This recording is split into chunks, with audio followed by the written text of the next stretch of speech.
Today we want to look at one Bible verse that I think describes what it means to actually think like a leader better than almost any verse that we could find in the Bible.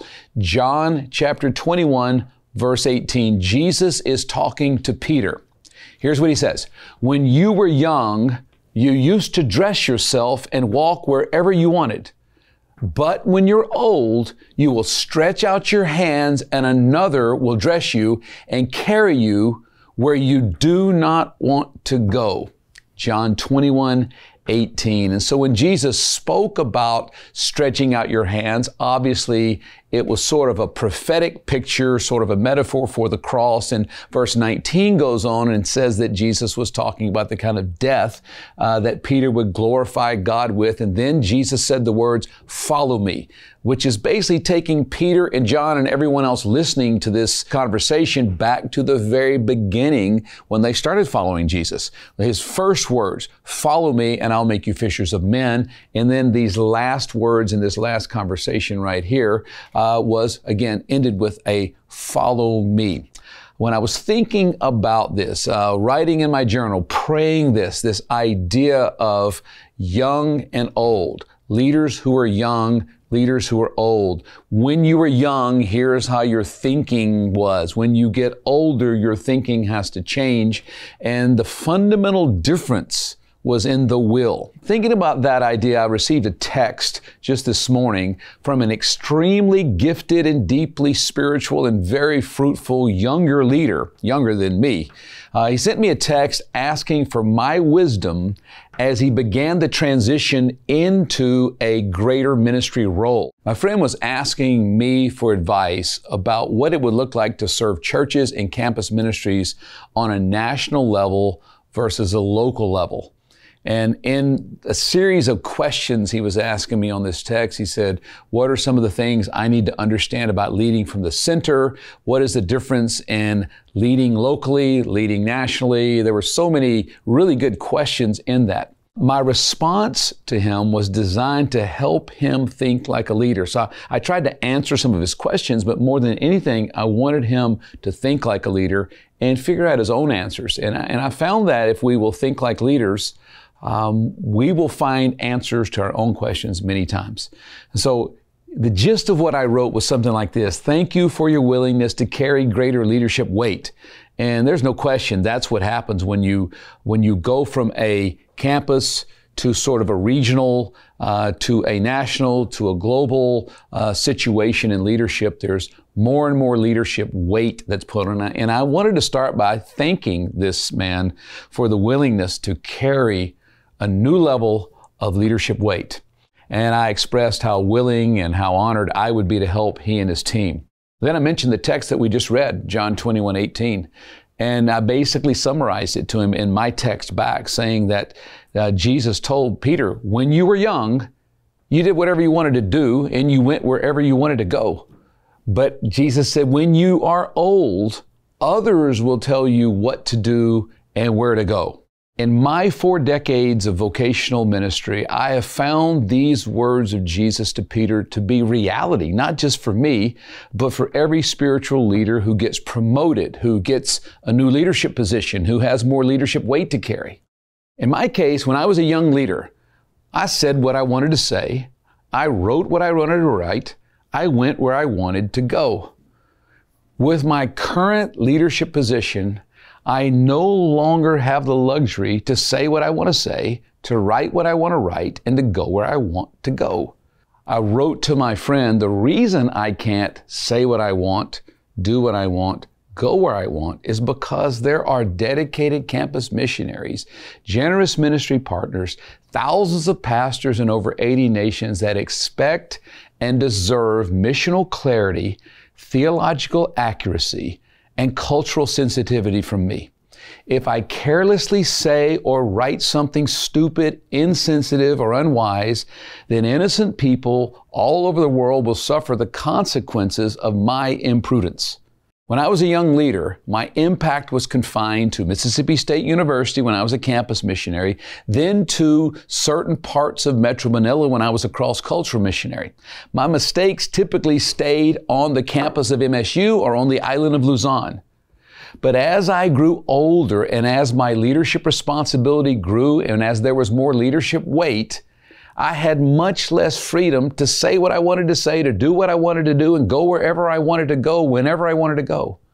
Maturity means others get to tell us what to do and where to go. And as a leader, you'll have a lot of people telling you where to go. Finally, to my friend, the last thing I said is, welcome to your new leadership position. I'm really just glad he didn't quit on the spot. Rather, he texted me back, and I love his response. It was this: oh boy, well, with God, all things are possible. I think he's going to do a great job in his new role, and I can't wait to see all that God does. Now, when we get back to thinking like a leader, the essential difference in the young, immature, emerging leader and the older, mature, experienced leader is found basically in the will. Young leaders like to do whatever they want to do. Old leaders can't do whatever they want to do. I know that's counterintuitive. I know in the world, in a lot of cultural spaces, being an older leader means you have this entitlement and you get to do whatever you want to do. But that's not so in spiritual leadership. At the heart of spiritual leadership is carrying a cross and denying self. And we don't outgrow that. That doesn't lessen its hold on us as we grow more mature. It deepens its hold on us. Jesus told future Peter that he would go where you do not want to go. That's basically what leaders do. We go where we don't want to go, where no one else wants to go, but that's the job of leadership. Leadership is not the freedom to do whatever you want to do, but the responsibility to do what you must.